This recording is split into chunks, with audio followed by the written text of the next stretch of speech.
تو جو بیت رہی تھی بلال پر، ابو فقیہ پر، زنیرہ پر، جو ان پر بیت رہی تھی، جو خباب پر بیت رہی تھی، جس طرح ہلاک کیا گیا ہے حضرت سمیہ کو، حضرت یاسر کو، یہ ساری تکلیفیں انہیں بھی تھی، لیکن کیا اس کا یہ بالواسطہ ایذا محمد کے لیے نہیں تھا صلی اللہ علیہ وسلم؟ آپ کے ساتھی، آپ کے جانثار، لیکن آپ ان سے بھی کیا کہیں، فصبروا فصبروا فصبروا۔ جب ابو جہل بدترین ٹارچر کر رہا تھا حضرت سمیہ اور حضرت یاسر کو رضی اللہ تعالی عنہما، آپ کے علم میں ہے کیسی کیسی ٹارچر کی ہے؟ جوان بیٹے کو باندھ دیا ایک ستون کے ساتھ، اس کی نگاہوں کے سامنے برہنہ کیا ہے ماں کو،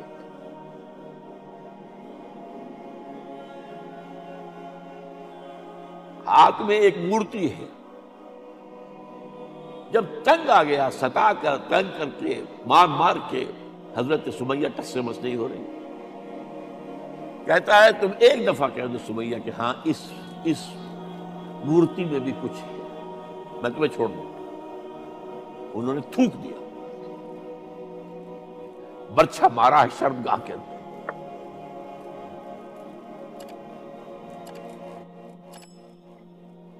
کتنی تکلیف پہنچی ہوگی، لیکن آپ گزر رہے، اصبروا یا آل یاسر فإن موعدکم الجنہ، اے یاسر کے گھر والوں صبر کرو، تمہارے استقبال کی تیاریاں ہو رہی ہیں جنت۔ یہ سیرت کون بلاتا سناتا ہے؟ یہ سیرت یاسر کے ساتھ کیا کیا ہے؟ 4 اونٹ نر سانڈ، اور ان کے ساتھ رسے باندھ کر ایک رسے سے ان کا ایک بازو باندھا، ایک سے دوسرا بازو، ایک سے ایک ٹانگ، دوسرے سے دوسری ٹانگ، انہیں دوڑایا ہے کہ پرکھتے رہو جیسے۔ یہ دین ایسے ہی قائم نہیں ہوا، عدل و انصاف کا نظام ٹھنڈے ٹھنڈے قائم نہیں ہوا، گھر میں آرام سے بیٹھے ہوئے قائم نہیں ہوا۔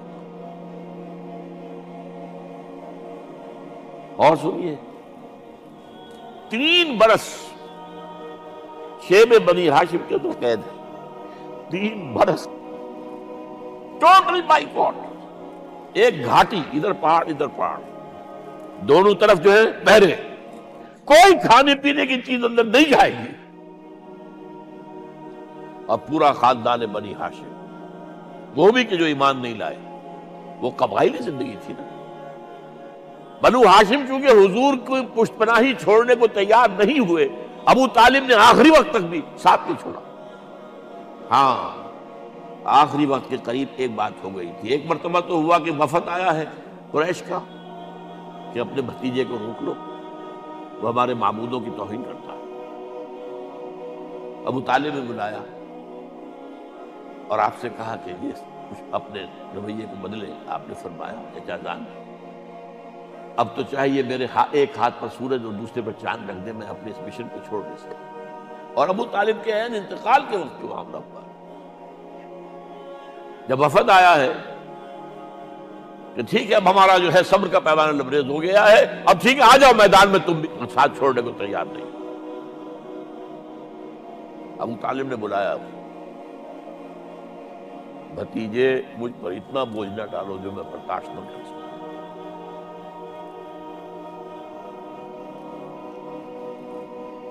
حضور کی آنکھوں میں آنسو آ گئے۔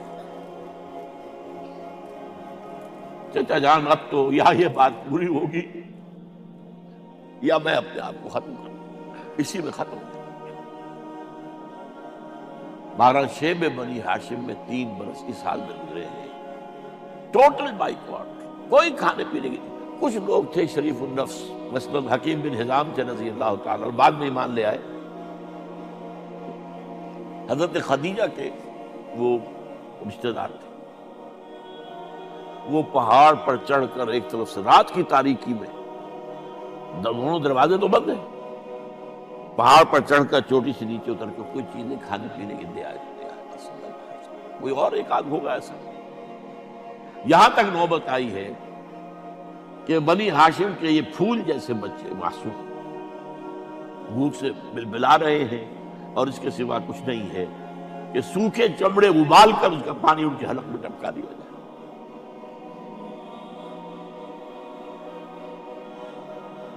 اور جو ہوا وادی طائف میں،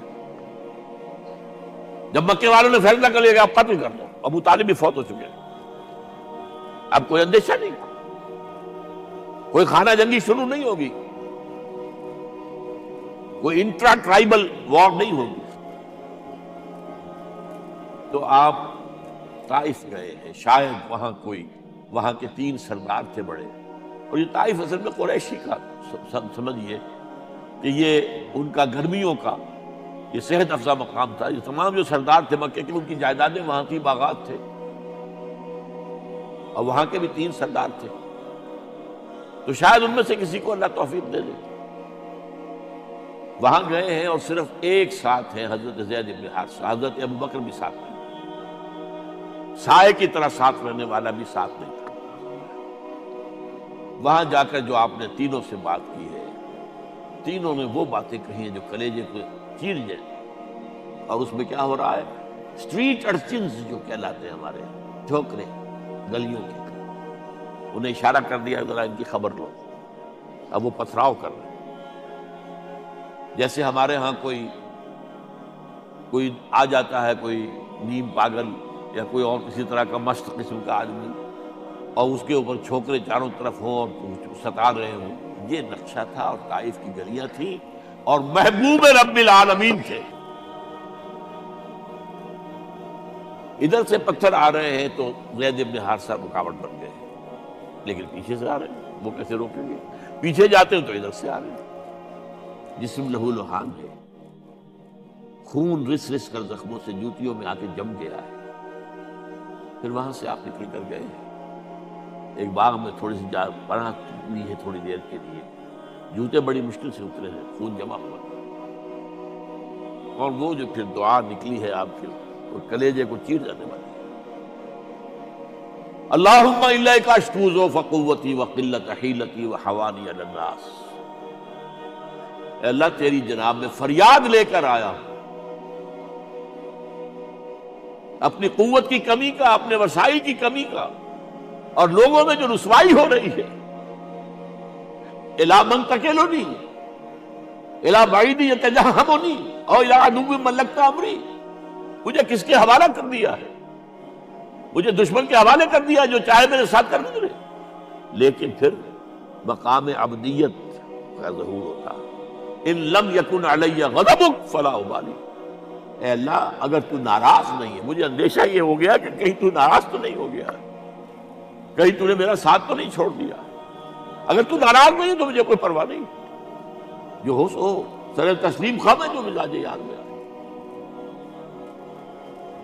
واپس آئے ہیں تو مکے میں داخل نہیں ہو سکتے تھے، وہاں تو قتل کا فیصلہ ہو چکا۔ بہرحال یہ چند باتیں میں نے آپ کو بتائی، باقی تو یہ کہ دار سور ہے کیسی کیسی، اور پھر غزوہ بدر سے پہلے کی رات ہے، اور وہ آپ کا زندگی کا طویل ترین سجدہ ہے، اس میں جہاں تک یہ الفاظ بھی آپ نے کہہ دیا، اللہ اگر کل یہ جو 313 یہاں جمع ہیں اگر یہ ختم ہو گئے تو پھر قیامت تک تیرا نام لینے والا کوئی نہیں ہوگا، میں آخری رسول اور میری یہ 15 برس کی کمائی ہے۔ اس وقت کہا حضرت ابوبکر نے، وہ پیردار کی حیثیت سے کھڑے تھے، حسبک حضور بس کیجئے بس کیجئے۔ بہرحال بدر ہے، احد ہے، زخمی ہوئے، دندان مبارک شہید ہوئے، خون اتنا بہا ہے کہ بے ہوش ہو گئے ہیں، اور خبر اڑ گئی ہے کہ آپ شہید ہو گئے، یہ سب کچھ، اور سب سے بڑھ کر حمزہ کی لاش سامنے آئی۔ کیسی لاش؟ ناک کٹی ہوئی ہے، کان کٹے ہوئے ہیں، پیٹ چاک کر کے کلیجہ چبایا ہوا ہے، کس طرح برداشت کیا ہوگا آپ نے؟ اپنے اوپر طاری کر کے دیکھیں، یہ حمزہ کون ہے؟ چچا ہے، دودھ شریک بھائی ہے، خالہ کا بھائی ہے، ساتھ کا کھیلا ہوا ہمجولی ہے، اور اس کی لاش ہے۔ جو قلب اطہر پر بیت رہی تھی وہ مدینے میں آ کر ایک ذرا ماحول بدلا ہوا تھا، تب وہ بات سامنے آ گئی. تو مختلف گھروں سے عورتوں کے بین کرنے کی آوازیں آ رہی تھی، اس لیے کہ اس وقت تک بین کرنا حرام نہیں قرار دیا گیا تھا، ممنوع نہیں تھا. آوازیں سن کر حضور کی زبان مبارک سے نکل گیا اما حمزہ تو فلا بواکی لہو، ہائے حمزہ کے لیے تو کوئی رونے والی بھی نہیں ہے.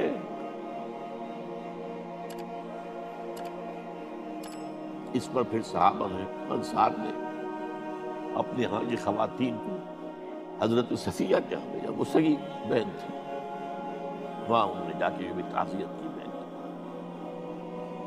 غزوہ احزاب کا آپ نے سن لیا، اسوہ رسول پر نہ معلوم کیا کیا باتیں چیزوں میں مشہور ہو گئی. وہ اسوہ کیا تھا؟ جب خندق کھودنے کا فیصلہ ہوا ہے تو خندق کھود رہی ہے، حضور بھی لگے ہوئے ہیں، بھاری بھاری پتھر اٹھا کر کندھے پر لا کر باہر پھینک رہے ہیں. پتھریلی زمین تھی، ایک پتھر کسی سے ٹوٹا نہیں تھا، تو حضور نے جو ہے 3 دفعہ جو اس کی طرف لگائی تب ٹوٹا ہے. لیکن یہ کہ کئی دن کے فاقے ہو چکے تھے، کھانے کو کچھ نہیں، پورا محاصرہ تھا، 12,000 کا لشکر گھیرے ہوئے. یہاں تک کہ آپ کو معلوم ہے کہ گھروں کے اندر بیت الخلا تو نہیں ہوتے، باہر جاتے تھے قضاء، اس کا کوئی امکان نہیں. شدید ترین آزمائش جو ہوئی ہے اس کا نتیجہ ایک طرف یہ نکلا کہ منافقین کا نفاق ان کی زبانوں پر آ گیا. قرآن مجید میں ہے یہ انہی آیات میں، ما وعدنا اللہ ورسولہ الا غرورا، ہمیں تو اللہ اور اس کے رسول نے دھوکہ دے کے مروا دیا. ہم سے کہا تھا کہ قیصر و کسریٰ کے خزانے تمہارے قدموں میں آئیں گے، اور حال یہ ہے کہ اب رفع حاجت کے لیے باہر نہیں جا سکتے، کھانے کو کچھ نہیں. اس وقت کچھ صحابہ آئے ہیں حضور صلی اللہ علیہ وسلم سے، دیکھیے فاقے سے کمر دوہری ہوئی جا رہی ہے، ہم نے اپنے پیٹوں پر پتھر باندھے، چادروں کے ساتھ پتھروں کسا ہوا تاکہ کمر سے نہیں. حضور نے اپنا کرتا مبارک اٹھا کر دکھایا، 2 پتھر. یہ ہے اسوہ، یہ ہے آپ کی سنت، آپ کا اسوہ حسنہ. لیکن اس اسوہ حسنہ سے فائدہ کون اٹھا سکتا ہے؟ لقد کان لکم فی رسول اللہ اسوۃ حسنۃ لمن کان یرجو اللہ والیوم الآخر وذکر اللہ کثیرا. اسوہ تو اپنی جگہ ہے، قرآن میں ہدایت سب کے لیے، ھدی للناس، لیکن فائدہ اٹھائیں گے صرف متقین، ھدی للمتقین ہے سب کے لیے. اسوہ سب کے لیے ہے، لیکن استفادہ وہی کر سکے گا جو 3 شرطیں پوری کرے: اللہ اور یوم آخر پر ایمان، اور اللہ کا ذکر کثرت کے ساتھ.